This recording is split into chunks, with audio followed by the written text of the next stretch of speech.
Assalamualaikum warahmatullahi wabarakatuh.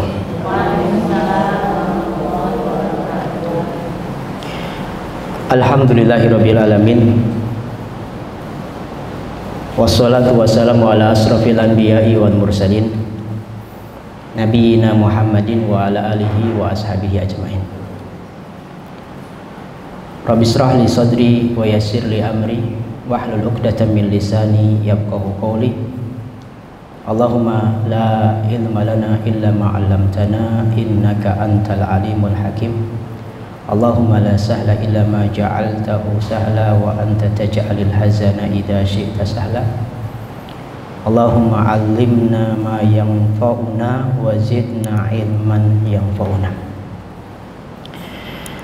Segala puji hanya milik Allah Subhanahu wa taala. Alhamdulillah atas limpahan nikmat dan karunia-Nya di pagi hari yang insya Allah penuh barokah ini, kita bisa sama-sama kembali melangkahkan kaki kita ke aula Masjid Al-Islam ini, tentu dalam rangka sama-sama mengkaji, mendalami nilai-nilai Islam, ajaran Islam yang tentu untuk semakin menambah bekal kita, semakin menguatkan iman kita, sekaligus supaya kita sama-sama mendapatkan curahan rahmat baik dari para malaikat, ya, dari doa-doa mereka, tentunya juga dari Allah Subhanahu wa ta'ala. Karena tidak ada yang rugi orang yang menghadiri majlis ilmu, kecuali justru sebaliknya adalah keberuntungan dan keberuntungan. Hadirin ibu-ibu yang dirahmati oleh Allah Subhanahu wa ta'ala, tema kita pada hari ini adalah apa, Bu?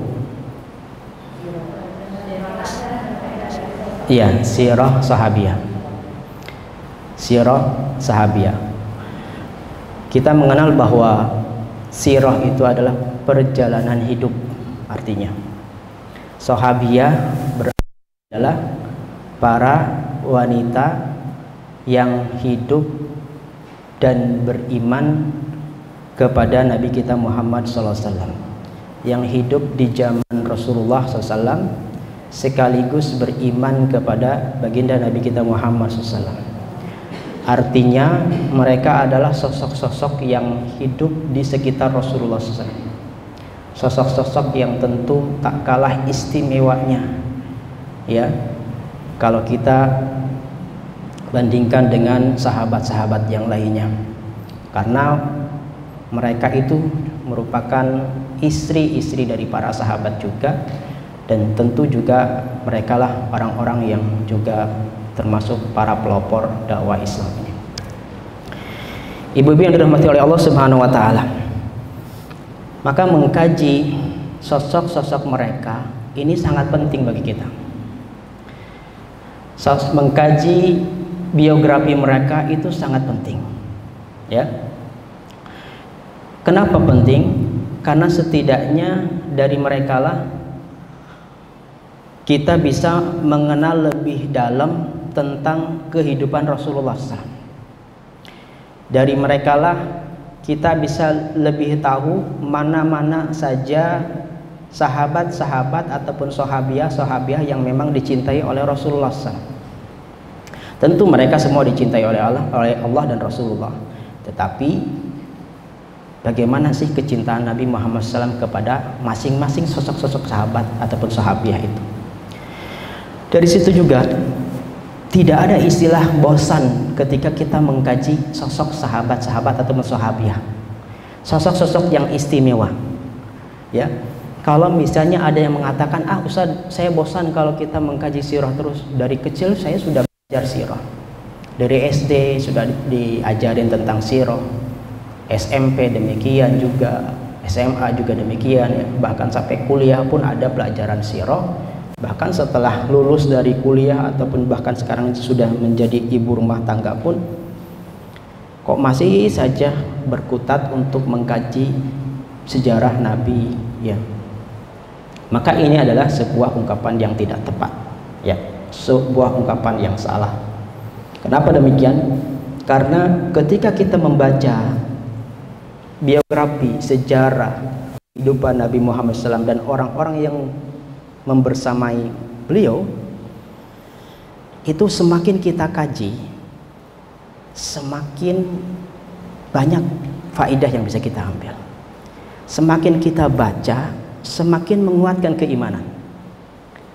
Semakin kita renungi, semakin bodoh kita, semakin jauhnya kita dari keutamaan-keutamaan yang mereka miliki, dari keistimewaan mereka.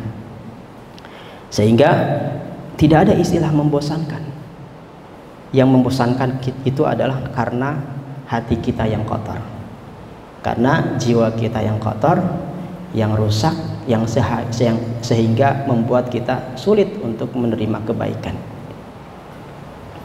Maka hadirin rahimani wa rahimakumullah, mengkaji biografi orang-orang mulia ini menjadi penting bagi kita. Dan yang harus kita pahami juga, ketika kita mengkaji biografi mereka, orang-orang istimewa, orang-orang yang mulia, yang dimuliakan oleh Allah, dimuliakan oleh Rasulullah, dimuliakan oleh kaum muslimin, itu bukan hanya sekedar bagaimana kita menghafal nama, bukan hanya sekedar angka, ya.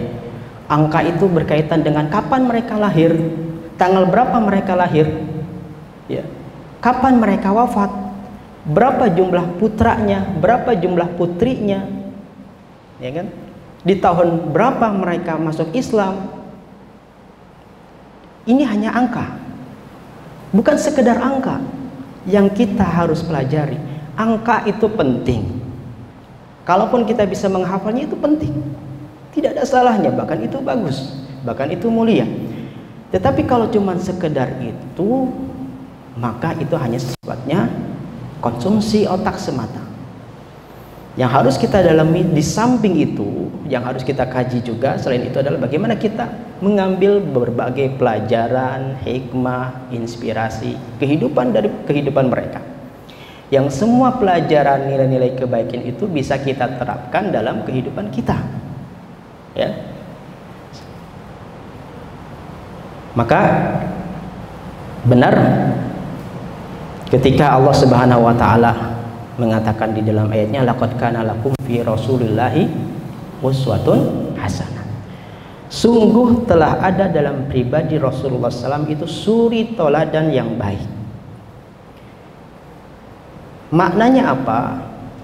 Maknanya ketika kita mau mengambil teladan dari baginda Rasulullah SAW, artinya kita harus betul-betul mengenal beliau sebaik mungkin. Semakin mengenal beliau, semakin tahu sifat-sifat beliau, kebiasaan beliau, karakter beliau, kesukaan beliau, apa yang tidak beliau suka, apa kesehariannya, maka semakin banyak faedah, banyak pelajaran yang bisa kita ambil, banyak faedah, banyak teladan yang bisa kita contoh. Nah, ketika kita berupaya untuk mengenal Rasulullah SAW, ya, mempelajari kehidupan beliau, mengkaji kehidupan beliau, itu tidak akan terlepaskan dari bagaimana beliau ketika berumah tangga, bagaimana beliau hidup bersama istri-istri beliau, bagaimana beliau hidup bersama para sahabiah, para sahabat-sahabat wanita yang lainnya, ya. Maka ketika kita mengkaji biografi para sahabiah, itu juga bagian dari sarana kita untuk lebih mendalami ataupun berupaya untuk mencontoh baginda Nabi kita Muhammad SAW. Ya. Baik, selanjutnya daripada kita bicara gosip istri artis, ya, yang rebutan harta gono gini misalnya, daripada kita membicarakan orang lain, daripada kita membicarakan si anu, si fulan dan sebagainya, maka alangkah baiknya kita membicarakan orang-orang yang mulia, sosok mulia yang hidup bersama Rasulullah SAW. Dari sini kita bisa mengambil kesimpulan, ada 3 ibu yang harus kita banggakan.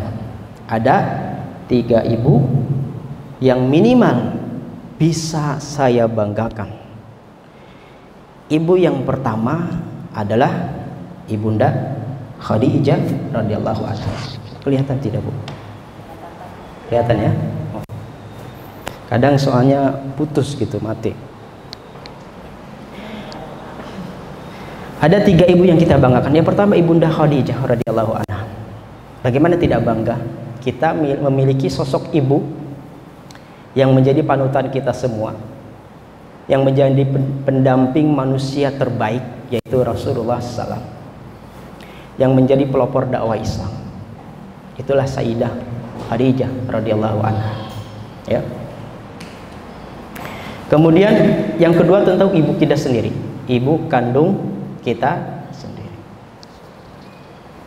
Ya, yang merawat kita, yang membesarkan kita, yang membuat kita hari ini seperti apa, itulah peran ibu kita. Maka kita pun tidak perlu ataupun tidak boleh melupakan jasa dari orang tua kita. Kita harus senantiasa mendoakan mereka, ya, merawat mereka. Bagi yang masih memiliki ibu, bahkan yang sudah ibunya tidak ada pun masih diperintahkan untuk mendoakan mereka, karena begitu banyaknya jasa dari ibu mereka. Ibu yang ketiga siapa? Nah, ibu-ibu ini nih. Karena tidak ada, ya udah ibu-ibu ini. Ibu-ibu ini yang saya juga banggakan, ya, yang juga ibu-ibu banggakan juga dengan kehadiran ibu-ibu ke sini. Saya bangga, ya, dengan kehadiran ibu-ibu yang masih terus belajar, berupaya memahami agamanya, mendalami Islam, cinta terhadap Islam. Ini patut kita banggakan, karena melalui tangan ibu-ibu inilah anak-anak ibu dididik, dibesarkan, ya, bagaimana menjadi manusia-manusia yang bermanfaat dunia dan akhiratnya tentunya. Maka minimal 3 ibu inilah yang patut terus kita banggakan, patut terus kita doakan, patut kita hargai jasa-jasa mereka. Nah, pada kesempatan ini kita akan membahas tentang satu sosok ibu, ya, yang jasanya begitu besar, yang teladannya banyak bisa kita ambil, ya, yang pengorbanannya begitu besar. Pelajaran, hikmah, inspirasi, motivasi bisa kita ambil dari ibu ini, ya. Kemudian kita pun ingin mengkajinya karena kita rindu dengan sosok ibu yang satu ini. Ibu-ibu rindu tidak? Rindu tidak dengan ibunda yang satu ini? Harus rindu. Harus rindu, ya. Kalau tidak rindu, untuk apa sih kita belajar? Justru karena rindu itulah kita ingin terus mengkaji, mendalami. Kalau tidak rindu, gimana kita akan berupaya untuk masuk surganya Allah? Sedangkan ibunda kita sudah berada di sana, sudah dijamin surganya. Tahukah ibu? Ibunda Khadijah itu sangat rindu kepada kita, kepada anak-anaknya, kepada putra-putrinya, baik putra-putrinya langsung ataupun putra-putrinya kaum muslimin, sehingga dikenal dengan ummahatul atau ummul mukminin, ya, min ummahatul mukminin ataupun ummul mukminin, ya. Karena ibunda Khadijah adalah ibu kita semua. Dan kita harus memiliki rasa rindu kepada ibu kita yang satu ini juga, selain ibu kandung kita. Ketika semakin rindu, semakin kuat kerinduan kita, maka semakin kuat pula keinginan kita untuk bertemu dengannya, ya kan? Dan inilah keistimewaan ketika kita mengkaji sosok-sosok yang mulia, para sahabat, orang-orang beriman, ya, tentunya. Ketika kita belajar mengkaji pribadi Rasul, pribadi para sahabat, pribadi para sahabiah, itu semakin dikaji, semakin didalami, semakin direnungi, semakin dibahas, itu semakin rindu bukan semakin bosan. Beda dengan orang-orang biasa. Ketika kita misalnya membaca satu tokoh tertentu, semakin dibaca bosan dengan tokoh ini. Tapi beda dengan orang-orang beriman, sosok-sosok yang memang Allah muliakan, yang Rasulullah muliakan, Allah muliakan, itu ketika kita semakin terus mendalami, mengkajinya, kita semakin rindu. Ketika kita mengkaji sosok baginda Nabi Muhammad SAW, semakin mendalami, semakin rindu. Ya Allah, kapan ya saya bisa bertemu dengan Rasul? Kapan ya saya bisa bertemu dengan Ibunda Khadijah? Masa sih kita tidak ingin bertemu dengan Ibunda Khadijah? Kita semua pasti yakin. Saya yakin semua, pasti kita semua menginginkan untuk bisa bertemu dengan Sayyidah Khadijah, Ibunda Khadijah radhiyallahu anha ini. Kita ingin sekali mungkin memohon maaf kepada beliau atas warisan beliau yang mungkin sering kita abaikan, yaitu nilai-nilai keislaman. Kita ingin mengucapkan banyak terima kasih atas jasa-jasa beliau. Kita ingin mendoakan, kita ingin terus ya membersamai ataupun bersama beliau yang memang disucikan dan dimuliakan oleh Allah Subhanahu wa taala. Maka ketika kita rindu, ayo terus jangan bosan untuk mengkaji beliau. Hadirin ibu-ibu yang dirahmati oleh Allah Subhanahu wa taala. Baik, kita masuk ke materi ya. Jadi sosok yang pertama dari kalangan sahabiah yang akan kita bahas adalah sosok Ibunda Khadijah radhiyallahu anha. Kenapa sih Ustadz kita mulainya dari Sayyidah Khadijah? Kenapa? Saya tidak berani melewati sahabiah yang lain, mendahului ya sahabiah yang lain kemudian melupakan Ibunda Khadijah. Saya tidak mau memulai mungkin dari Sayyidah Aisyah, dari Hafsah, dari sahabat ibu atau sahabat-sahabiah yang lainnya, dari istrinya Abu Bakar ataupun putranya Abu Bakar, dari putra-putrinya atau dari putrinya Umar bin Khattab. Tidak. Karena memang Sayyidah Khadijah inilah yang patut kita dahulukan dari semua sahabiah yang lain. Betapa besarnya jasa beliau, nanti kita akan kembali mengkaji. Baik, secara nasab kita tidak meragukan kemuliaan beliau. Betapa terhormatnya beliau, betapa mulianya beliau. Ya, kalau kita mengenal Nabi Muhammad SAW, maka kita pasti akan mengenal nasab Khadijah radhiyallahu anha, Ibunda Khadijah radhiyallahu anha. Kalau kita mengenal Nabi, maka pasti kita tidak akan lupa dengan sosok Sayyidah Khadijah radhiyallahu anha. Kita lihat Nabi Muhammad SAW, ayahnya Abdullah, kakeknya Abdul Muthalib. Kemudian kakek selanjutnya ada Hashim. Kemudian kakek selanjutnya lagi ada Abdul Manaf. Kemudian ada Qusay. Ya. Ini kita sebutkan 5, 1, 2, 3, 4, 5 ya. Kemudian juga kalau kita lihat dari Sayyidah Khadijah, ada Khadijah binti Khuwailid. Berarti artinya bahwa Khadijah ini ayahnya Khuwailid, ya, putra dari sang bapak yang bernama Khuwailid. Kemudian bin Asad, kakeknya adalah Asad bin Abdul Uzza bin Qusay. Ya. Baik. Sampai sini kita bisa sama-sama melihat bagaimana ternyata antara nasab Nabi Muhammad SAW dengan nasab dan ataupun keturunan Khadijah radhiyallahu anha itu jalur nasabnya ada kekerabatan, ada pertemuan tali kerabat. Ternyata Abdul Manaf itu adalah masih saudaranya Abdul Uzza, ya, kakek Abdul Manaf ini masih saudaranya Abdul Uzza. Kemudian bertemu juga di kakek beliau yang bernama Qusay. ya. Qusay. Qusay ini kakek ataupun buyut Rasulullah, demikian juga termasuk buyut dari Sayyidah Khadijah radhiyallahu anha. Dari sini kita memahami bahwa ternyata masih ada hubungan kekerabatan antara Khadijah dan Nabi Muhammad SAW.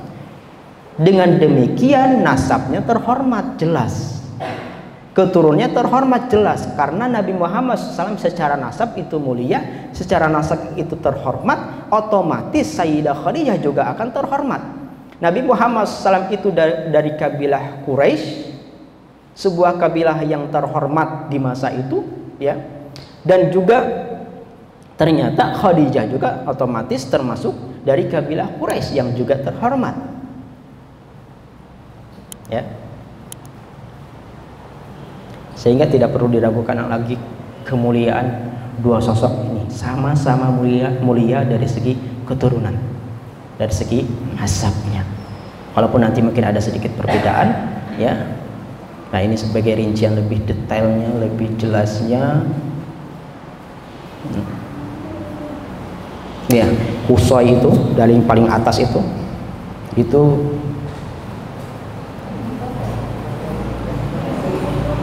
kecil, ya. Ya, kita lewatin saja kalau begitu biar tidak. Keistimewaan, kita masuk kepada keistimewaan Khadijah. Baik, hadirin rahimani wa rahimakumullah. Jadi secara nasab kita tidak perlu meragukan Sayyidah Khadijah ini. Maka ketika Sayyidah Khadijah nasabnya dari segi nasab sudah mulia, belum lagi dari segi perangai sudah mulia, belum lagi dari segi akhlak, dari segi agama sudah mulia, sudah tidak ada lagi alasan bagi kita untuk tidak menghargai beliau, untuk tidak menghormati beliau.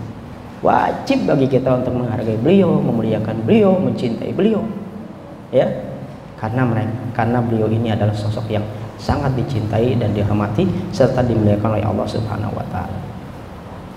Baik, saya sebutkan secara ringkas keistimewaan beliau. Yang pertama, beliau dari keturunan terhormat. Beliau juga keturunan Quraisy yang juga merupakan kabilah terhormat.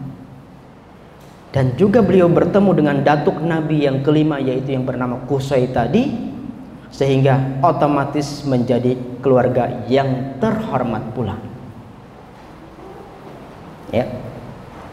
Kemudian yang selanjutnya, keistimewaan dari sosok Sayyidah Khadijah ini adalah beliau memiliki gelar ataupun lakop ataupun senantiasa dijuluki dengan At-Tahirah.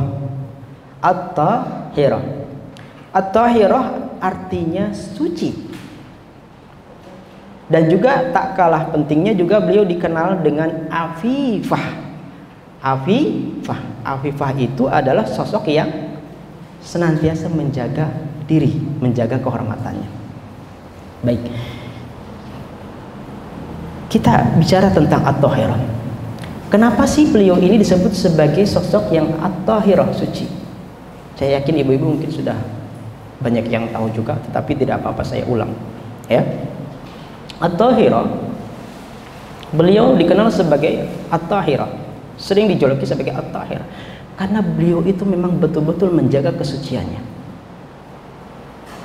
Kita sama-sama tahu bahwa Sayyidah Khadijah itu secara status beliau sudah pernah menikah, ya, dengan lelaki yang lainnya sebelum Nabi Muhammad SAW, bahkan sampai 2 kali. Suami pertama itu Atik al-Makhzumi, kemudian yang kedua Abu Halah, ya, Abu Halah, dan kedua-duanya meninggal. Suami pertama meninggal, kemudian menikah lagi dengan Abu Halah, meninggal pula. Setelah itu beliau tidak menerima lamaran laki-laki lain. Artinya beliau suci, beliau menikah secara resmi dengan suaminya yang sebelumnya, dan setelah keduanya meninggal beliau tidak kemudian bebas seperti layaknya wanita-wanita jahiliyah pada masa itu, yang mungkin sebagian mengumbar auratnya, mengumbar kesuciannya, ya, mengumbar kehormatannya. Berbeda dengan Sayyidah Khadijah, beliau betul-betul menjaga itu. Bahkan banyak sekali kaum pria, bangsawan, orang kaya yang memiliki kedudukan terhormat melamar beliau untuk menjadi istrinya, tetapi Sayyidah Khadijah menolak. Sayyidah Khadijah tidak kemudian mudah menerima itu. Beliau berhenti terlebih dahulu untuk menerima pinangan laki-laki yang lainnya. Beliau ingin fokus untuk kemudian berjualan pada saat itu, ya. Maka Sayyidah Khadijah kemudian akhirnya menggeluti jualannya, bahkan menjadi seorang saudagar yang kaya raya, ya. Beliau biasa memperkerjakan orang lain untuk menjualkan barang-barangnya, pergi ke Syam, ya, karena memang rata-rata profesi orang-orang Arab pada masa itu memang mereka berjualan, berdagang. Nah, termasuk Sayyidah Khadijah ini. Maka kemudian diabadikan di dalam surat Al-Quraisy, ya, ila fi Quraisy ila fihim rihlatash syita'i was-sayf. Mereka itu senantiasa di musim dingin, di musim hujan, di musim panas itu melakukan perjalanan ke Yaman, perjalanan ke Syam, dalam rangka apa? Dalam rangka berdagang. Termasuk Sayyidah Khadijah juga seorang tajir, seorang saudagar yang kemudian suka menyuruh orang lain untuk mendagangkan barang dagangannya, dan beliau menurut satu riwayat memang tidak pernah pergi ke sana gitu. Tidak pernah pergi ke Syam, ke Yaman untuk berjualan, tetapi menyuruh orang lain, ya, untuk menjualkan dagangannya. Inilah salah satu bukti bahwa beliau itu memang at-tahirah, suci, menjaga kesuciannya, tidak mudah untuk bepergian, ya, sendirian dan sebagainya. Maka beliau juga dikenal sebagai yang afifah, yang senantiasa menjaga diri. Itulah sebabnya ketika beliau menjadi seorang pedagang, beliau tidak berangkat sendiri. Beliau menyuruh para lelaki yang lainnya. Nah, kabar tentang kehadiran Nabi Muhammad SAW, harumnya nama beliau, ya, baiknya perangai beliau, itu semakin lama semakin tersebar di Jazirah Arab, yang akhirnya kemudian terdengar pula ke telinga Sayyidah Khadijah ini, bahwa ada sosok yang terpercaya, ya, jujur, dikenal sebagai Al-Amin. Pemuda itu bernama Muhammad. Sehingga kemudian Sayyidah Khadijah ada keinginan, ya, keinginan untuk bekerja sama dengan Nabi Muhammad SAW sebelum Nabi Muhammad diangkat menjadi nabi tentunya. Maka dimintalah Nabi Muhammad SAW untuk ikut mendagangkan, menjualkan barang dagangan Sayyidah Khadijah. Kita melihat beliau adalah sosok yang cantik, ya. Di antara keistimewaan Sayyidah Khadijah itu juga cantik, di samping kaya, cantik. Maka tak heran banyak para pemuda yang lain ataupun laki-laki yang lain yang ingin melamar beliau. Tetapi sekali lagi beliau tidak kemudian mudah menerima lamaran laki-laki lain, sampai kemudian akhirnya bertemu dengan Nabi Muhammad SAW melalui kerjasama bisnis tadi. Berangkatlah Nabi Muhammad SAW ditemani oleh siapa? Maisarah. Kenapa tidak ditemani Ibunda Khadijah selaku pemilik bisnisnya yang langsung? Kenapa? Karena tadi Ibunda Khadijah at-tahirah, orang yang senantiasa menjaga kesucian, ya. Tidak kemudian seperti pada umumnya mungkin laki-laki yang lain, ayo bisnis bareng-bareng, ketemu bisnis bareng-bareng, pacaran dulu, kemudian kerja bareng-bareng. Tidak seperti itu, tidak semudah itu. Tapi Sayyidah Khadijah justru menyuruh orang lain untuk menemani Nabi Muhammad SAW. Ustadz, kalau begitu kenapa yang disuruh Maisarah? Kalau begitu Nabi Muhammad SAW boncengan dong sama Maisarah. Katanya menjaga kesucian Sayyidah Khadijah, tapi nyuruh orang lain untuk tidak suci. Apa jawabannya Ibu? Maisarah itu laki-laki. Hanya di Indonesia mungkin ya, Siti Maisarah ada. Mohon maaf jika ada yang namanya Siti Maisarah. Jadi Maisarah itu adalah nama seorang laki-laki.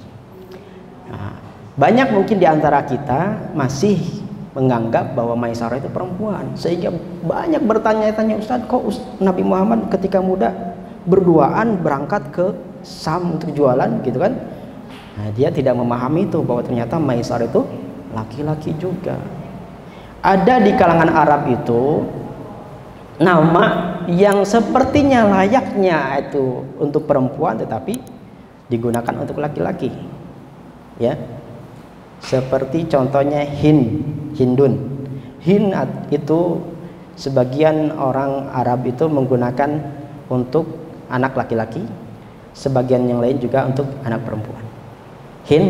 Hindun atau Hindun, ya.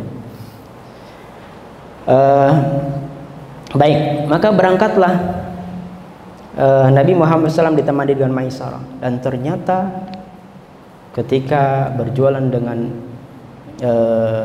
Maisarah di negeri Syam, ya, itu Nabi Muhammad SAW itu pernah singgah di sebuah pohon, di mana pohon itu letaknya dekat dengan sebuah kuil milik seorang pendeta. Maka kemudian seorang pendeta itu melihat ada seseorang yang singgah di bawah pohon itu. Kemudian pendeta itu bertanya kepada Maisarah, siapa dia? Siapa dia? Kata Maisarah, rajulun min Makkah atau Quraisyun min Makkah. Dia seorang bangsa Quraisy dari Makkah. Kemudian pendeta itu berkata, tidak ada orang yang duduk ataupun berhenti di bawah pohon itu kecuali dia seorang nabi. Ma nazala tahta hadhihi syajarah qattun illa nabi. Tidak ada sosok yang berhenti di bawah pohon itu, duduk ya, istirahat di bawah pohon itu, kecuali dia seorang nabi. Maka ini adalah sebuah bagian dari prediksi seorang pendeta, dan ini bukan ramalan, bukan dukun juga pendeta itu, tetapi memang betul-betul berdasarkan dalil, fakta, dasar yang mereka miliki dari kitab-kitab mereka punya, dari kitab Injil dan sebagainya.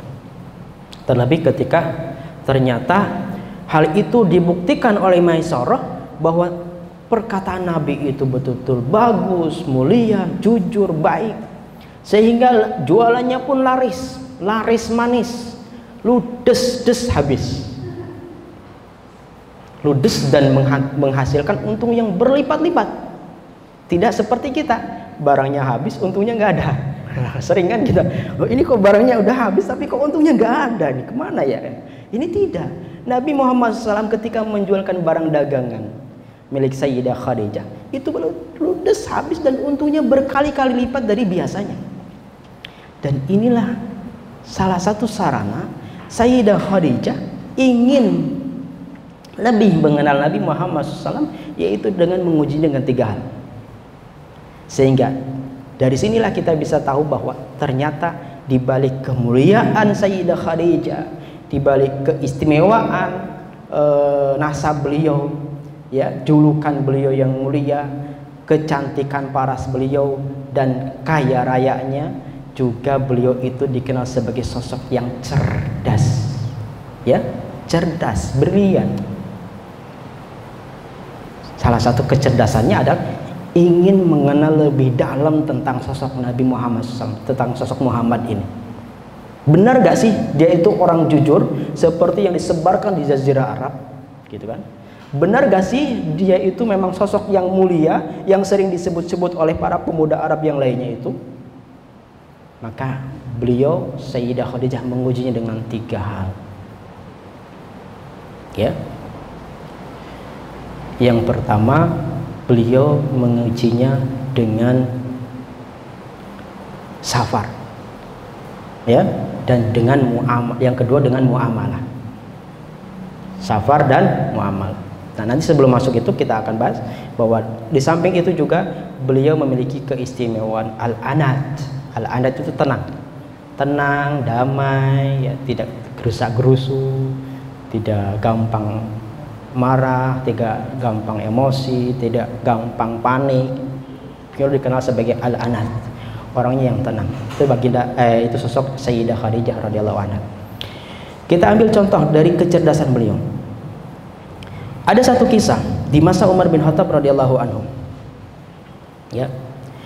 Seseorang di masa Umar bin Khattab radhiyallahu anhu, ketika Umar bin Khattab sedang mengadili ya rakyatnya. Tiba-tiba seseorang yang sedang diadili oleh Umar bin Khattab itu Umar mengatakan, gimana sih status orang ini gitu kan? Gimana perilakunya, kebiasaan hariannya dan sebagainya. Maka tiba-tiba ada orang yang bersaksi di hadapan Umar bin Khattab, inna fulan rajulun sidkin. Wahai Umar, sesungguhnya orang ini adalah sosok yang jujur. Orang ini adalah sosok yang mulia, jujur. Kata Umar, bagaimana Anda mengetahuinya? Apakah Anda tetangganya? Ya, Umar mengujinya dengan 3 hal. Yang pertama, apakah Anda tetangganya dia? Kok Anda bisa mengatakan dia jujur? Kemudian orang itu menjawab, la. La itu artinya apa? Tidak. Masih ingat ya bahasa Arabnya? Minimal la sama na'am ya. Itu hafal lah. La dan na'am. Lah kata orang itu, oh kalau begitu hal kana bainaka wa bainahum muamalah. Apakah Anda pernah bermuamalah dengannya? Muamalah itu ya berhubungan, baik itu hubungan ya bisnis, ya jualan, ikut menjualkan, ikut membeli, hubungan saling nitip amanah, ya titipan. Minimal titip salam lah. Pernah nggak Anda titip salam kemudian disampaikan? Ya, gitu kan. Kalau berhubungan dengan keuangan, dengan jual beli, dengan ini dan kelihatan jujur di situ, berarti diakui bahwa memang Anda mengenalnya gitu. Kalau tidak, bagaimana saya bisa mengetahuinya? Hal zaman ta'alai syai, apakah Anda pernah menitipkan barang sesuatu kepada dia? Orang itu kembali menjawab, la, saya belum, wahai Umar. Terus kemudian yang ketiga, hal safar sama'a, apakah engkau pernah bepergian bersama, ya, pergi bersama, melakukan safar bersama-sama dia? Orang itu kembali menjawab, la, saya juga belum. Apa jawaban Umar? Kesimpulan Umar, ketika ada orang yang mengatakan dia itu orang jujur wahai Umar, sedangkan tidak terpenuhi 3 kriteria ini, bukan tetangganya, belum pernah bermuamalah dengannya, belum pernah bersafar dengannya, maka Umar langsung menyimpulkan, falasta ta'arifu. Kalau begitu Anda tidak kenal baik dengan orang itu. Saya tidak percaya sama Anda. 3 hal inilah yang kemudian ingin dibuktikan oleh Sayyidah Khadijah kepada baginda Nabi Muhammad SAW.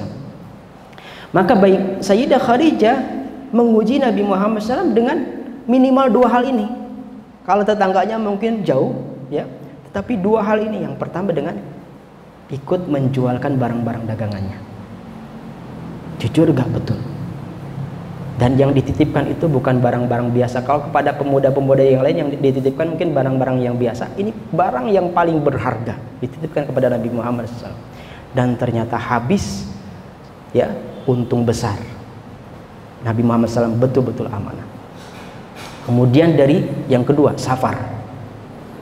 Maka Sayyidah Khadijah meskipun tidak langsung safar dengan Nabi Muhammad SAW, beliau mengutus, istilahnya kalau bahasa kita, intel, mata-mata istilahnya kan, mengutus mata-mata petugas yang kemudian menjadi pengganti beliau, yaitu Maisarah. Dari situlah kemudian Maisarah betul-betul melihat perangai Nabi Muhammad SAW. Bagaimana cara beliau berjualan, bagaimana cara beliau bertutur kata, bagaimana cara beliau bersikap.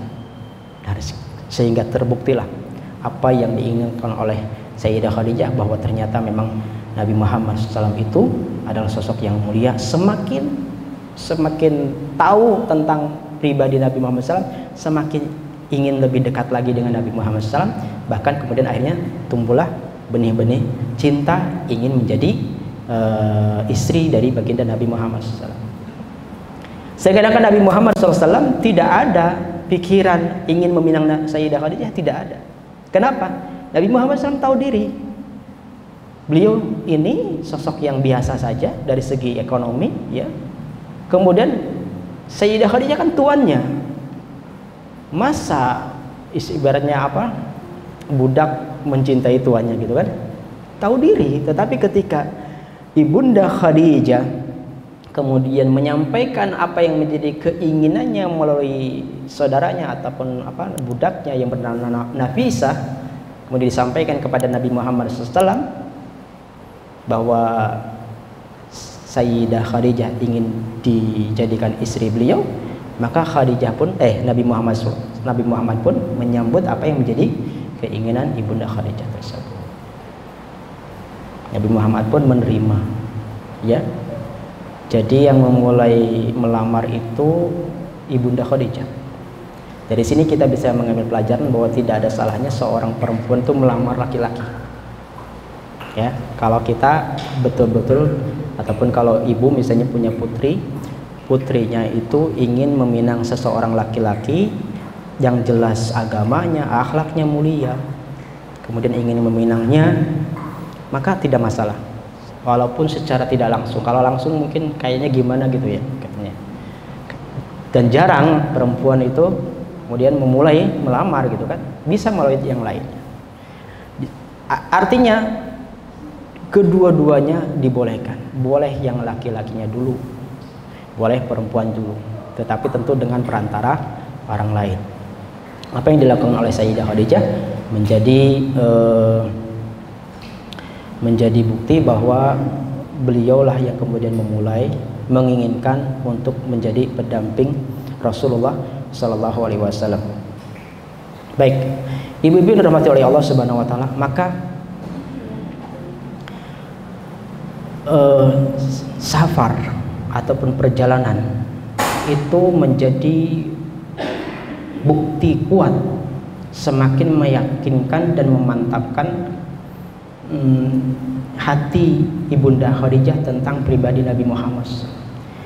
Kenapa safar? Karena dalam safar itu seseorang itu akan terlihat karakter aslinya, ya. Pakai sod ya, saya nggak mungkin kurang dalam mengucapkan sod. Asli, betul-betul asli. Nah, karakter aslinya itu akan terlihat di dalam safar itu. Gimana perangnya dia, kebiasaan dia, gimana apakah dia mudah marah, ya. Apalagi safarnya itu safar yang susah. As-safaru qit'atun minal azab. Bahkan sampai ngoroknya pun tahu gitu. Ternyata tidurnya ngorok gitu kan, kelihatannya soleh, ternyata ngorok. Ya nggak boleh, emang orang soleh ngorok? Boleh. Ya, itu dalam safar. Maka kata Nabi Muhammad SAW, as-safaru qit'atun minal azab. Safar itu, perjalanan itu adalah bagian dari azab. Ustadz, kenapa sih kita sering ada keinginan untuk safar healing istilahnya kan, jalan-jalan ya. Kenapa safar itu identik dengan healing, dengan refreshing? Padahal Nabi Muhammad SAW mengatakan qit'atun minal azab. Itu bagian dari azab, potongan kecil dari azab. Kenapa? Karena dalam safar itu yamna'u ahadukum ta'amahu wa syarabahu wa naumahu. Karena dengan safar, dengan kalian melakukan safar itu, kalian akan sedikit kesulitan untuk mendapatkan makanan, minuman yang enak, ya, bahkan tidur yang enak. Enggak Ustaz, saya di dalam safar enak-enak aja dapat makanan fasilitas yang justru lebih enak daripada di rumah, ya. Misalnya bahkan dari panitianya disediakan nasi kotak, ya kan? Gimana kok bisa dikatakan tidak enak? Tetap tidak nyaman seperti nyamannya di rumah. Ada keluarga yang ditinggalkan. Kalau dia safarnya meninggalkan suami, ada suami yang ditinggalkan. Kalau dia meninggalkan anak-anaknya, ada anak-anaknya yang ditinggalkan, tetap hatinya tidak tenang, tidak tentram. Ada keluarga yang ditinggalkan, ya. Kalaupun mungkinnya makanannya enak, kadang ada orang yang tidak selera ketika makan di perjalanan karena mual, walaupun menunya enak, mau muntah gitu kan, ya. Jadi nggak semua gitu merasakan enak, apalagi tidur tetap lebih nyaman di rumah katanya daripada di mobil, ya. Mobil tidurnya ya semampunya, sebisanya, seadanya. Kalau ngantuk banget ya akan tertidur. Walaupun ada mungkin sebagian begitu masuk mobil langsung tertidur. Ya. Fa idza qada nahmahu falyu'ajjil ila ahli, kata baginda Nabi Muhammad SAW, jika sudah selesai urusan safar kalian, segeralah kembali kepada keluargamu. Karena di dalam safar itu jelas banyak fitnah, banyak ujian, banyak cobaan. Tetap ada rasa ketidaktenangan. Kalau dalam kapal takut tenggelam, kalau dalam pesawat takut jatuh, kalau di mobil takut tabrakan. Tetap meskipun judulnya healing refreshing, ya ada sisi-sisi enjoy ya, kebahagiaan, tapi ada juga sisi-sisi kekhawatiran, ketakutan. Maka benar disitulah kemudian karakter seseorang akan terlihat, kebiasaan buruknya akan terlihat.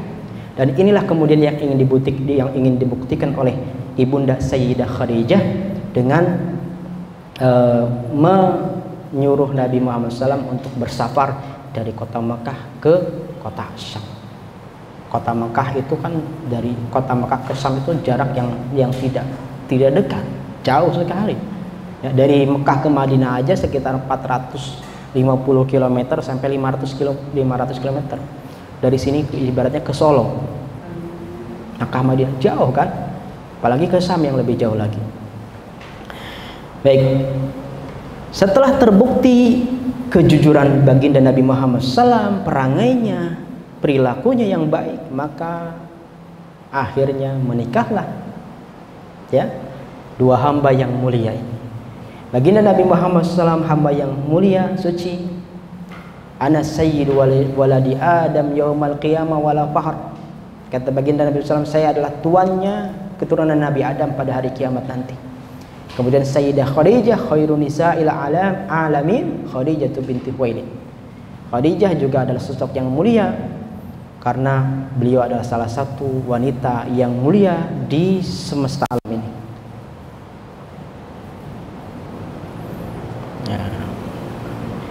Bagaimana proses menikahnya? Menikah dengan Nabi Muhammad SAW. Nabi Muhammad SAW ditemani oleh paman beliau, yaitu Abu Thalib. Ya, Abu Thalib lah yang kemudian menyampaikan kalimat-kalimat prakata sambutan atau khutbah nikah, gitu kan, ketika menikah dengan Sayyidah Khadijah. Ketika menyampaikan kalimat ataupun pesan-pesannya, di antara pesan di antara pesan Abu Thalib ini, kata Abu Thalib, fa inna Muhammadan mimman la yuwazanu fata min Quraisy. Muhammad ini adalah sosok yang tidak ada bandingannya di kalangan para pemuda yang lainnya, para pemuda Quraisy yang lainnya. Sosok yang mulia yang tidak bisa dibandingkan dengan pemuda-pemuda yang lainnya di kalangan bangsa Quraisy, kata Abu Thalib. Illa rajaha bi syarafan wa lubban wa fadlan wa aqlan. Kecuali Muhammad ini adalah sosok yang mulia dari segi akhlak, lubban, cerdik pikirannya, fadlan, memiliki berbagai keutamaan, dan cerdas akalnya. Jadi disampaikan di kalimat-kalimat yang dikemukakan oleh pamannya Abu Thalib itu kepada keluarganya Khadijah, sisi-sisi kemuliaan yang dimiliki oleh baginda Nabi Muhammad SAW. Tidak apa-apa seperti ini kalau mau dicontoh, tetapi proporsional, artinya kekurangannya pun disebutkan. Jadi salah kalau misalnya ada orang yang meminang putri ibu misalnya, kemudian orang itu mengatakan, wah ini calon menantu ibu ini insya Allah orangnya bagus, akhlaknya, perangainya juga bagus, cerdas, pintar, lulusan UGM misalnya S1, S2, sukses, bahkan hafidz Quran, semua disebutkan. Tapi kekurangannya tidak disebutkan. Ini salah. Abu Thalib saja yang tidak mengenal Islam dulu seperti ini. Wa in kana fil mali qalb. Kata Abu Thalib, walaupun dari segi harta Muhammad ini termasuk orang yang kekurangan, kata Abu Thalib. Termasuk menengah ke bawah. Disebutkan kekurangannya. Tidak kemudian hanya disebutkan atau dipuji-puji setinggi langit saja, tidak. Tapi disebutkan juga kekurangannya, walaupun hartanya sedikit. Tapi kemudian Abu Thalib ingin meyakinkan kembali, tapi ketahuilah sesungguhnya harta itu kan titipan yang akan diambil oleh pemiliknya, begitu. Baik. Nah, intinya menikahlah Ibunda Khadijah bersama manusia mulia yaitu baginda Rasulullah SAW. Diadakan walimah walimah besar-besaran. Ya, wajar kalau besar-besaran karena Sayyidah Khadijah saudagar kaya raya. Ya, open house Sayyidah Khadijah. Ya, semuanya terbuka untuk mengundang masyarakat seluas-luasnya. Dan yang diundang itu bukan orang-orang berduit saja, bukan para pejabat, bangsawan saja, tetapi semua, fakirnya, miskinnya, duafanya, yatimnya, diundang semua oleh Ibunda Sayyidah Khadijah. Termasuk Ibunda Halimah. Ibu kenal Ibunda Halimah? Siapa Ibunda Halimah? Yang menyusui. Alhamdulillah masih ingat ya. Yang menyusui Nabi Muhammad SAW, ibu susuan Nabi Muhammad SAW diundang. Halimah As-Sa'diyah. Nah, itu diundang. Bahkan pulangnya itu dibekali 40 ekor kambing oleh Sayyidah Khadijah. Luar biasa. Saking banyaknya harta Ibunda Khadijah, ya. Saking memuliakannya ibu susuan Nabi Muhammad SAW. Jadi, ini contoh juga, contoh untuk kita. Meskipun ini lagi-lagi sebelum Islam turun, tapi perangai yang baik, akhlak yang baik itu sudah ditampilkan oleh Ibunda Khadijah. Jadi Khadijah itu memang sangat istimewa. Yang diundang semua, sehingga terbebas dengan apa yang disabdakan oleh Nabi Muhammad SAW. Syarrut ta'am ta'amul walimah yud'ala hal agniya wa yutrakul fuqara. Kalau yang diundang hanya orang yang berduit, hanya pejabat, hanya bangsawan, hanya hartawan, maka akan masuk ke dalam kategori sabda Nabi Muhammad SAW, syarrut ta'am, sejelek-jeleknya makanan. Ta'amul walimah, itu makanan walimah. Wah, kalau begitu Ustaz, saya mikir lagi nanti kalau ada walimah hadir nggak ya? Ternyata itu makanan yang terburuk, kata baginda Nabi Muhammad SAW. Padahal menurut kita itu adalah sarana untuk memperbaiki gizi, Ustaz. Kan sebagian ada begitu, ayo kita perbaiki gizi, kita hadir ke walimah si anu si fulan gitu kan. Kenapa dikatakan syarrut ta'am? Karena yud'ala hal agniya, yang diundang itu biasanya orang-orang yang berduit. Wa yutrakul fuqara, sedangkan orang-orang yang miskin, papa tidak punya, dia tidak diundang, dilupakan dan sengaja dilupakan. Maka akan menjadi syarrut ta'am. Ya.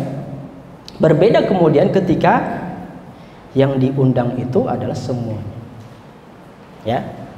Semuanya. Maka kalau memang semuanya, semua kalangan diundang, maka insya Allah akan terbebas dari apa yang diperingatkan oleh Nabi Muhammad SAW.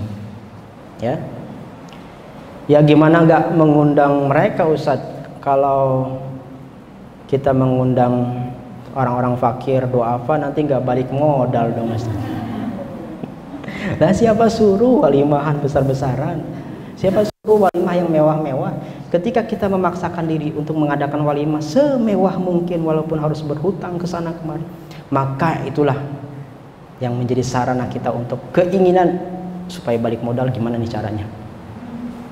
Undang yang berduit saja, lupakan yang miskin. Nah, ini bahaya, ya. Baik, ibu-ibu yang dirahmati oleh Allah Subhanahu wa taala, kita lanjut. Setelah menikah Nabi Muhammad SAW dengan ibunda Khadijah radhiyallahu anha, maka kemudian beliau hidup berumah tangga, ya. Di antara kebiasaan Nabi Muhammad SAW menjelang usia 40 tahun, ya, itu Nabi Muhammad SAW itu mulai suka berkhalwat, ya, mulai suka berkhalwat, menyendiri, pergi ke sebuah gua yang bernama Gua Hira, gua yang cukup gelap di masa itu, gua yang cukup sempit di masa itu, ya, gua yang ya dari segi penampilan bukan suasana yang apa ya, yang menyenangkan gitu, bukan yang asik untuk dilihat, bukan pemandangan yang nyaman untuk dijadikan tempat rekreasi, tetapi memang tujuan beliau adalah untuk mencari ataupun mendekat kepada Sang Pencipta, merenungi diri, bermuhasabah, berkhalwat di situ. Tetapi apa yang dilakukan oleh Sayyidah Khadijah, ibunda Khadijah radhiyallahu anha, setia membekali Nabi Muhammad SAW dengan bekal-bekal yang memang dibutuhkan, bekal makanan, bekal minuman, senantiasa setia disediakan untuk suaminya itu. Padahal kalau misalnya ibunda Khadijah itu orangnya cerewet, mungkin akan banyak bertanya, ngapain sih kamu ke situ mulu, gimana? Ngapain sih di sana? Di sana memang ada apa? Di sana memang ada harta karun yang akan bisa didapatkan. Ngapain sih capek-capek naik gunung turun gunung? Mungkin itu yang akan dilontarkan oleh wanita-wanita yang tidak solehah. Tetapi buktikan bahwa Sayyidah Khadijah tidak mengungkapkan kalimat-kalimat seperti itu. Dan inilah salah satu pertanda istri yang salehah. Dia senantiasa memenuhi apa yang menjadi kebutuhan suaminya, memenuhi apa yang disenangi oleh suaminya, ya, selama itu tidak membahayakan, ya. Walaupun ada rasa khawatir dari seorang istri, itu ada, ya. Ada dua tipe wanita yang senang ketika suaminya pergi, ataupun tidak senang ketika suaminya pergi mulu. Ya, ibu-ibu yang tipe yang mana nih? Jadi ada orang yang wanita itu yang ketika suaminya pergi mulu itu senang, wes bebas, kan? Mau ngapain aja bebas di rumah, kan? Ada yang memang dia tipenya tidak suka suaminya pergi mulu. Ngapain sih pergi mulu, di rumah apa, gitu kan? Bantu saya atau sebagainya. Nah, kita lihat Sayyidah Khadijah ini termasuk orang yang tipenya khawatir dengan Nabi Muhammad SAW yang sering pergi, ya. Cemas tuh ada rasa khawatir, ada cemas, takut kehilangan, takut terjadi apa-apa, itu ada, ya. Ini bukti bahwa memang sangat mencintai Nabi Muhammad SAW. Dan ini adalah salah satu ciri orang yang salihah, ya. Makanya ini juga yang patut dicontoh oleh yang patut kita ajarkan kepada putri-putri kita, oleh kita semua, menjadi teladan bagi kita semua, bahwa jadilah istri yang solehah, ya. Solehah itu bukan identik dengan terserah. Sering kan suami istri yang ketika ditanya oleh suaminya, kamu mau makan apa? Terserah. Kamu mau dibeliin apa? Terserah Abi saja, terserah Bapak saja.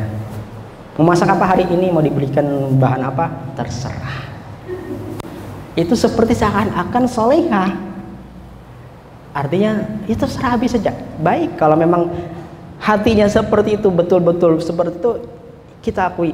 Mungkin itu ingin menunjukkan atau ingin berupaya menjadi wanita yang solehah. Tetapi ada juga yang mengatakan terserahnya itu agak sedikit emosi. Terserah. Kayak nggak tahu saja saya ini seperti apa tipenya. Emang udah berapa tahun kamu hidup dengan aku? Nah, misalnya. Ada yang seperti itu kan? Terserah itu tapi dia nadanya sedikit emosi. Nah, tidak identik dengan terserah, tetapi sangat identik dengan niat yang lurus dan dibuktikan dengan perangai yang baik, sebagaimana dicontohkan oleh Sayyidah Khadijah radhiyallahu anha. Disitulah kemudian baginda Nabi Muhammad SAW mendapatkan wahyu pertamanya. Yang pertama didekap oleh malaikat Jibril. Didekap dengan dekapan yang kuat, di suasana yang sedikit mencekam, ya, tempatnya juga akan sedikit agak seram, gelap, sempit. Tiba-tiba dari belakang ada yang mendekap, ya, dan dekapannya kuat. Setelah didekap kuat, suruh baca lagi, sedangkan beliau tidak bisa membaca. Bagaimana semakin gemetaran, semakin takut, ya, semakin cemas. Disitulah kemudian akhirnya beliau pulang ke rumah istri beliau, Ibunda Khadijah. Dan apa yang diungkapkan oleh Nabi Muhammad SAW? Zammiluni, zammiluni, selimuti aku, selimuti aku. Apa yang dilakukan oleh Ibunda Khadijah? Ya, ketika Nabi Muhammad SAW mengatakan selimuti aku, selimuti aku. Inilah keistimewaan yang lainnya dari Ibunda Khadijah. Beliau tadi memiliki sifat al-ana, tenang, tidak mudah panik, tidak mudah emosi. Maka ketika Nabi Muhammad SAW mengatakan zamiluni, selimuti aku, selimuti aku, Ibunda Khadijah tidak kemudian ngomel-ngomel. Emang ada apa di sana? Emang apa yang terjadi di sana? Emang ada sesuatu apa? Emang jatuh di sana? Tolong ceritain dong, jangan diem aja, gitu kan? Tidak seperti itu, seperti banyaknya wanita-wanita saat ini. Ih, abi mah, atau ih, bapak mah gak mau cerita, saya aja kalau ada masalah selalu cerita, misalnya. Jadi Ibunda Khadijah itu betul-betul memahami karakter laki-laki atau suami. Suami itu kan biasanya lebih mendahulukan logikanya, ya, logis. Tapi kalau perempuan kan perasaan. Kalau Ibunda Khadijah mau mengungkapkan semua perasaannya, mungkin yang akan diungkapkan kata-kata tadi, ya. Banyak mencecar dengan pertanyaan-pertanyaan yang banyak kepada Nabi Muhammad SAW. Tetapi Khadijah dengan tenang hanya menuruti apa yang diperintahkan oleh Nabi. Selimuti aku, selimuti aku. Paham bahwa laki-laki itu inginnya ditenangkan dulu, tidak akan mudah kemudian bercerita, ya. Begitu sampai langsung inginnya bercerita, jarang laki-laki seperti itu. Mungkin ibu-ibu yang misalnya suaminya lagi kerja, tiba-tiba pulang dari kerjanya, tiba-tiba inginnya rebahan kan, rebahan, istirahat sambil kepalanya begini, kayak orang pusing gitu kan misalnya. Kalau ibu memahami, dia ingin menenangkan. Tapi kalau ibu tidak memahami, mungkin akan banyak bertanya, ngapain sih kamu sampai seperti itu, suntuk amat misalnya kan. Ngapain kamu, ada apa masalah di kantor misalnya, tempat kerjaan, habis ngapain, habis diapain dan sebagainya. Padahal itu suami bukan ingin menunjukkan kepusingannya sebenarnya. Suami itu ingin menenangkan diri terlebih dahulu. Nanti dengan setelah tenang, dia otomatis akan bercerita. Dan itulah yang dipahami oleh Khadijah. Nabi Muhammad SAW ingin diselimuti dulu, ditenangkan dulu. Setelah tenang, Nabi Muhammad SAW dengan sendirinya akan bercerita. Karena tipe suami itu memang sejatinya ingin menyembunyikan kelemahan dirinya dan berupaya untuk menyelesaikan masalahnya sendiri terlebih dahulu. Ketika dia sudah tenang, dia akan mungkin cerita kepada istrinya. Ceritalah Nabi Muhammad SAW, mali waqad khasyitu ala nafsi. Wahai Khadijah, sebenarnya apa sih yang terjadi dengan saya? Saya pun ada rasa khawatir tadi seperti ini, seperti itu. Tiba-tiba didekap, tiba-tiba diikat, didekap dengan kuat, suruh baca lagi gitu. Apa sih yang terjadi dengan saya? Apakah saya punya musuh yang kemudian tidak suka dengan saya? Maka apa jawaban Khadijah? Khadijah tidak kemudian semakin mendaunkan semangat Nabi Muhammad SAW, tapi justru memberikan motivasi, ya. Ketika Nabi Muhammad SAW, ya, Nabi Khadijah menenangkan. Maka apa jawaban Khadijah? Khadijah justru mengatakan tenang. Wallahu la yuhzikallahu abadan. Demi Allah, Allah tidak akan menyia-nyiakan dirimu. Innaka latasilur rahim. Engkau adalah orang yang senantiasa menjalin tali silaturahim. Engkau adalah senantiasa yang membantu orang fakir, orang miskin, membantu meringankan beban orang lain, berkata baik, Allah tidak akan menyia-nyiakan dirimu. Jadi menenangkan, walaupun ada rasa khawatir, tetap namanya perempuan, ya apa yang terjadi kepada suaminya tetap ada rasa khawatir. Tetapi Ibunda Khadijah berupaya untuk menenangkan suaminya. Allah nggak akan menyia-nyiakan, tenang saja. Bukti bahwa Sayyidah Khadijah ada rasa khawatir pun, ada rasa cemas, beliau bertanya kepada saudaranya, sepupunya, pendeta Waraqah bin Naufal, menceritakan kejadian apa yang dialami oleh baginda Nabi Muhammad SAW. Sampai kemudian Waraqah mengatakan bahwa dia adalah seorang nabi. Sekiranya saya hidup di masa di masa beliau diutus, saya akan beriman kepadanya. Gitu. Ini berarti Sayyidah Khadijah juga masih ada rasa cemas.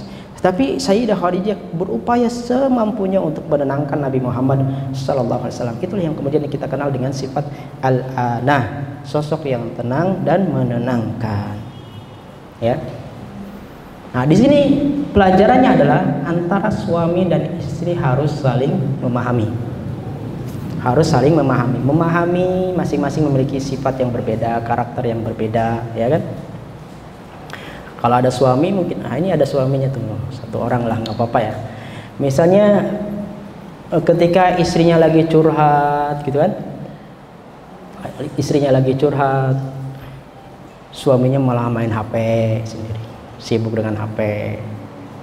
Ketika istrinya lagi pusing, lagi gelisah, lagi grunder, lagi ingin cerita banyak, gitu kan, mengungkapkan perasaannya, tiba-tiba, Mi, ini loh. Teman kelas dulu, murid abang saya, kasihan dia sendirian loh. Kayaknya kalau kita ajak gabung kepada keluarga kita, mungkin mulia juga ya. Padahal dia lagi curhat, malah digituin. Coba gimana kalau ini yang murid abang dulu itu kita gabungkan dengan keluarga kita? Paham ya ibu maksudnya? Paham. Nah, itu justru malah merusak perasaan gitu. Ya, ini juga pelajaran bagi saya, bukan buat yang lainnya ya juga. Baik, hadirin ibu-ibu rahmati oleh Allah Subhanahu wa taala.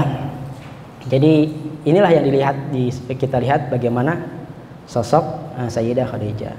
Khadijah tidak mengatakan, kok tidak cerita, kok diam aja gitu kan. Ayo dong cerita, di awal-awal kepanikan Nabi Muhammad SAW. Baik, lanjut. Ada peristiwa boikot. Begitulah Sayyidah Khadijah terus menjalani kehidupannya bersama Nabi Muhammad SAW sampai ada peristiwa boikot. Peristiwa boikot itu adalah peristiwa bagaimana keluarga ataupun kabilah Bani Hashim diboikot oleh suku Quraisy, ya, oleh orang-orang Quraisy kafir yang lainnya, supaya tidak mendapatkan makanan, tidak bisa jual beli, tidak bisa saling tukar, ya, sehingga mereka betul-betul terancam kehidupannya dalam rangka untuk apa? Untuk menghentikan dakwah Nabi Muhammad SAW. Disitulah kemudian Sayyidah Khadijah mencurahkan semua tenaganya, hartanya. Bahkan ada orang yang kemudian diam-diam dia pergi ke Mekah mau beli barangnya, tiba-tiba ketahuan Abu Lahab. Maka Abu Lahab itu segera menghentikannya, bahkan membeli barang pedagang itu dengan harga yang lebih mahal supaya tidak menjual kepada orang itu. Ya. Tidak boleh saling menikah. Atapnya langit, lantainya tanah. Makannya pun dedaunan, bahkan dikisahkan sampai makanan mereka itu mereka sempat makan sandal, coba. Sandal mereka dimakan. Kenapa? Karena sandal kan di masa itu terbuat dari kulit. Dimasaklah sandal itu akan untuk apa? Memunculkan rasa wangi sop kambingnya itu. Kalau dari kambing atau sop sapinya itu. Betapa dahsyat dan beratnya kehidupan di masa awal-awal dakwah, dan itu berlangsung selama 3 tahun. Ibunda Khadijah radhiyallahu anha yang tadinya terhormat dari segi kedudukan, bangsawan, tajir, itu hidup bersama Nabi Muhammad SAW di saat-saat yang sulit dan terus melalui ujian demi ujian dengan penuh kesabaran. Ya, Sehingga dari sini semakin mulialah pribadi Ibunda Khadijah radhiyallahu anha, sehingga dari sinilah kita juga bisa melihat ataupun mengambil berbagai keutamaan. Setidaknya ada 5, minimal ada 5 yang bisa kita ungkapkan dari sekian banyak keutamaan yang dimiliki oleh Sayyidah Khadijah. Yang pertama, beliau adalah wanita terbaik di dunia. Sebagaimana yang sering kita dengar dalam hadis yang disebutkan oleh Rasulullah SAW, beliau SAW bersabda, khairu nisa'iha Maryam wa Maryam ibnatu Imran wa khairu nisa'iha Khadijah. Rasulullah SAW itu pernah bersabda, sebaik-baik wanita di dunia di zamannya itu adalah Maryam binti Imran, dan sebaik-baik wanita dunia di zamannya itu adalah Khadijah. Jadi dalam suatu kesempatan Rasul pernah menyebutkan 2 sosok wanita termulia di dunia, yaitu Sayyidah Khadijah radhiyallahu anha dan Maryam binti Imran. Tetapi di kesempatan lain Nabi Muhammad SAW juga pernah bersabda, khairun nisa'il alamin, wanita yang paling mulia di alam semesta alam ini ataupun di dunia ini ada 4. Yang pertama Maryam binti Imran, yang kedua Khadijah binti Khuwailid, yang ketiga Fatimah binti Muhammad, dan yang keempat Asiyah imra'atu Fir'aun, istri Fir'aun. 4 sosok wanita inilah yang diabadikan oleh ucapan baginda Nabi Muhammad SAW sebagai wanita yang paling istimewa di dunia. Salah satunya Ibunda Khadijah radhiyallahu anha. Mana sih kemuliaan yang tidak membahagiakan, mana yang tidak membahagiakan, ya?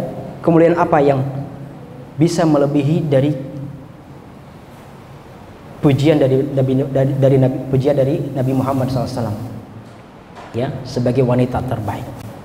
Ini sudah cukup sebenarnya sebagai kemuliaan dari Sayyidah Khadijah radhiyallahu anha. Belum lagi kisah-kisah yang lainnya yang seperti dikisahkan oleh Aisyah radhiyallahu anha. Jadi dalam suatu saat atau suatu hari Nabi Muhammad SAW itu kalau sudah memuji Sayyidah Khadijah itu dengan pujian-pujian yang sangat tinggi gitu, ya, sampai muncul rasa cemburu dari Ibunda Aisyah, ya.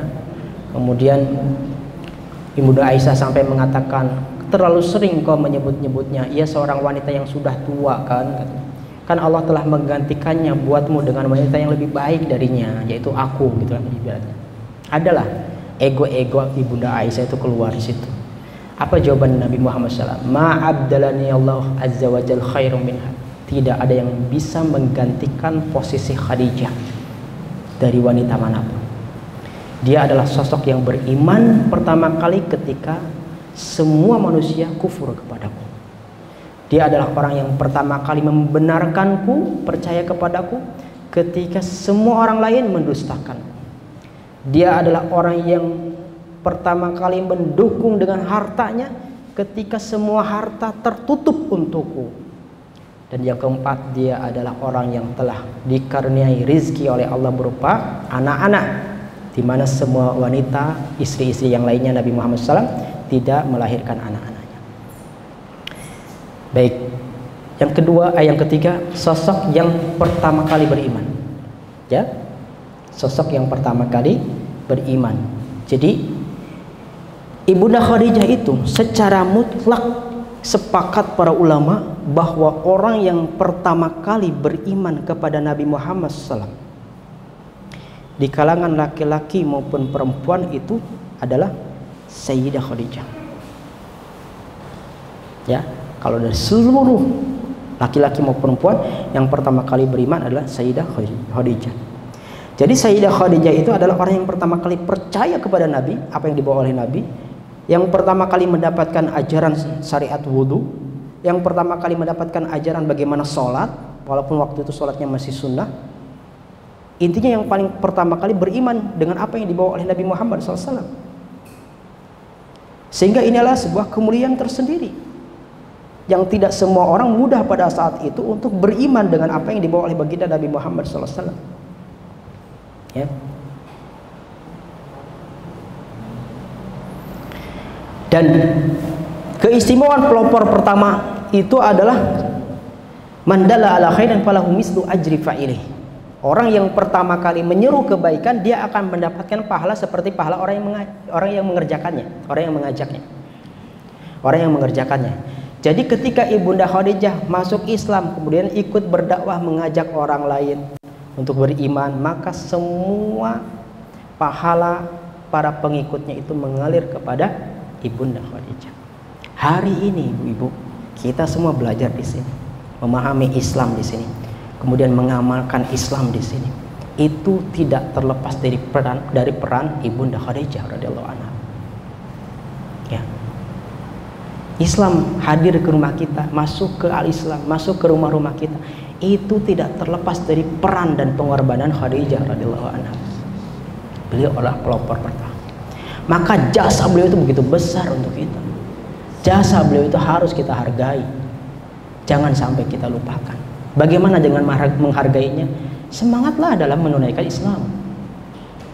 Ketika kita abai, ketika kita meremehkan Islam, ketika kita loyo, ketika kita tidak semangat, kita khawatir kita itu kurang menghargai jasa pengorbanan Sayyidah Khadijah. Kalau kita merasa sulit hidup kita, cobaan hidup banyak ya, berat sekali. Tengoklah Sayyidah Khadijah. Khadijah itu lebih berat dari kita. Beliau kalau memilih kemewahan, beliau akan memilih pemuda-pemuda orang kaya di orang Quraisy pada saat itu. Beliau kalau mau menjaga hartanya, beliau mungkin akan cerai dari baginda Nabi Muhammad SAW. Tapi beliau semua perjuangkan, beliau korbankan hartanya untuk melestarikan dakwah Nabi Muhammad SAW agar sampai kepada kita. Maka betapa mulianya, betapa istimewanya apa yang dilakukan oleh Sayyidah Khadijah sebagai sosok wanita yang mulia itu. Bahkan hadirin ibu-ibu yang dirahmati oleh Allah Subhanahu wa taala, di antara keistimewaan yang lainnya adalah Allah Subhanahu wa taala dan malaikat Jibril sempat mengucapkan salam langsung untuk Sayyidah Khadijah. Ibu-ibu dapat salam dari Gubernur Anies Baswedan, senang tidak? Masya Allah, ini kayaknya kelihatan ini ya para pendukung Anies ini. Senang ya, itu baru tokoh, itu baru mungkin manusia biasa. Ini yang memberi salam, yang nitip salam itu bukan tokoh, bukan ulama, tetapi Allah langsung dan malaikat Jibril. Suatu hari malaikat Jibril datang kepada Nabi Muhammad SAW. Kata malaikat Jibril, ya Rasulullah, ada Khadijah mau datang dengan membawa lauk pauk untuk Anda. Tolong kalau dia sudah datang ke sini, sampaikan salam dari Rabbnya yaitu Allah, dan sampaikan juga salam dariku. Dapat salam langsung dari Allah Subhanahu wa taala. Artinya Allah betul-betul sudah memuliakan Sayyidah Khadijah. Kita dapat apa dari Allah Subhanahu wa taala? Jangankan salam, dilirik pun enggak. Dibisikin pun kepada malaikat itu, tolong si fulan jagain, mungkin tidak gitu. Ini Ibunda Khadijah sampai dapat salam dari Allah Subhanahu wa taala. Luar biasa.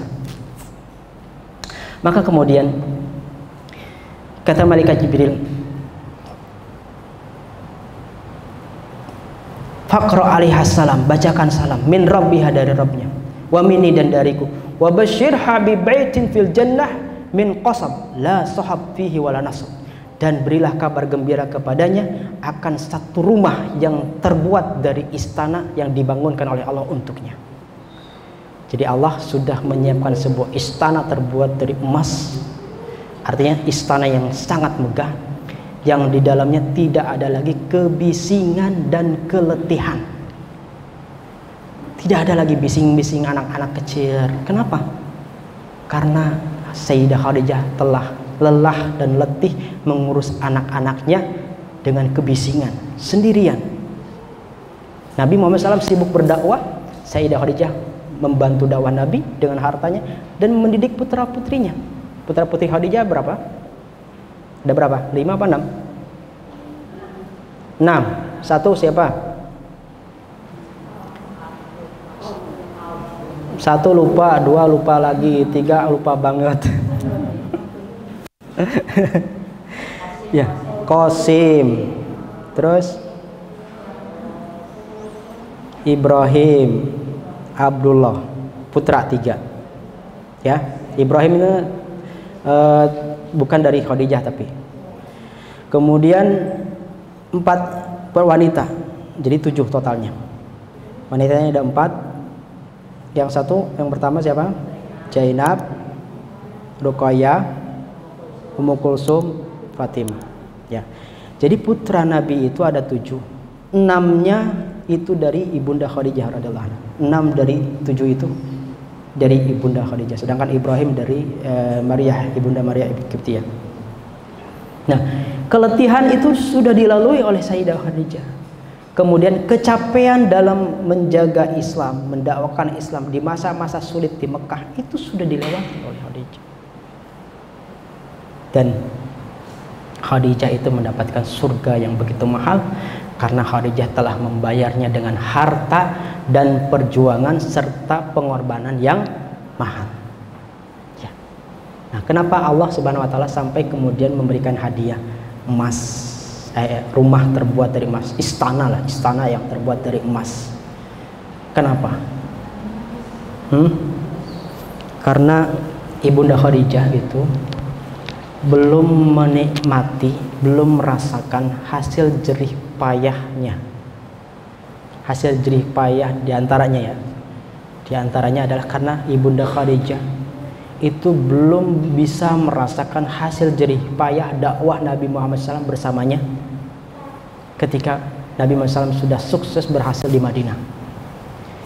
Ibunda Khadijah tidak bisa melihat dan menyaksikan keindahan Islam di Madinah, menyebarnya Islam ke seluruh antero dunia, ya, kemenangan demi kemenangan, harta yang melimpah yang didapatkan oleh kaum muslimin dalam berbagai pertempuran itu tidak didapatkan oleh Khadijah. Sedangkan Khadijah itu termasuk orang pelopor dakwah.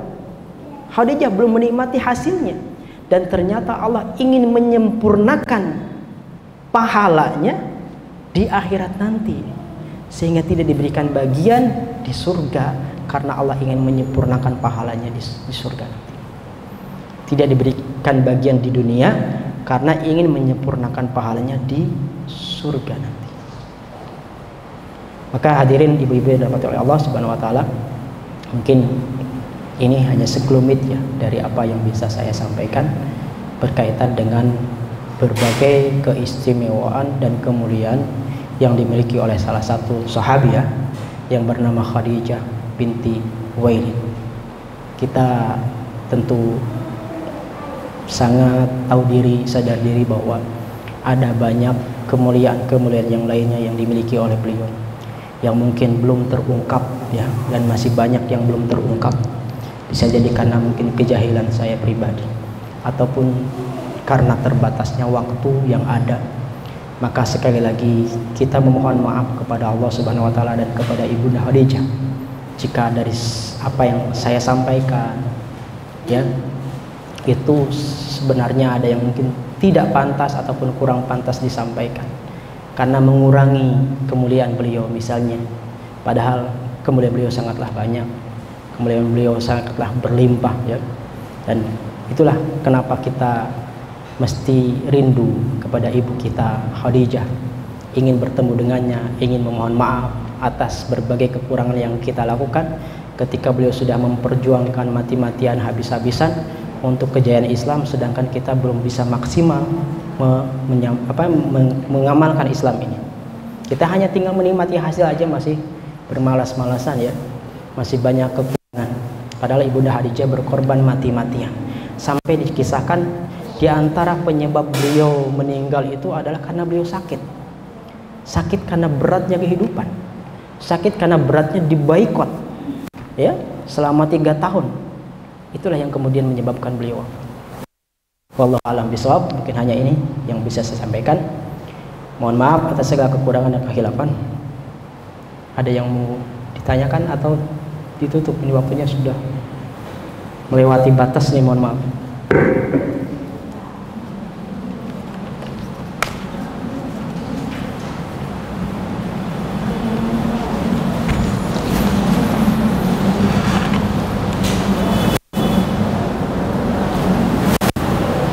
Tidak ada ya. Baik, kalau tidak ada, insya Allah berarti insya Allah ibu-ibu sudah paham semua ya. Tinggal bagaimana kita terus mendalami aja, mengkaji dan berupaya untuk menghargai jasa beliau, Bunda Khadijah radhiyallahu anha. Barakallahu fikum, jazakumullah khairan atas perhatiannya, atas waktunya, atas kesempatan yang diberikan. Mohon maaf atas segala kekurangan dan kehilafan. Kita tutup ya. Subhanakallahumma bihamdika asyhadu an la ilaha illa anta astaghfiruka wa atubu ilaik. Akhirul kalam. Assalamualaikum warahmatullahi wabarakatuh.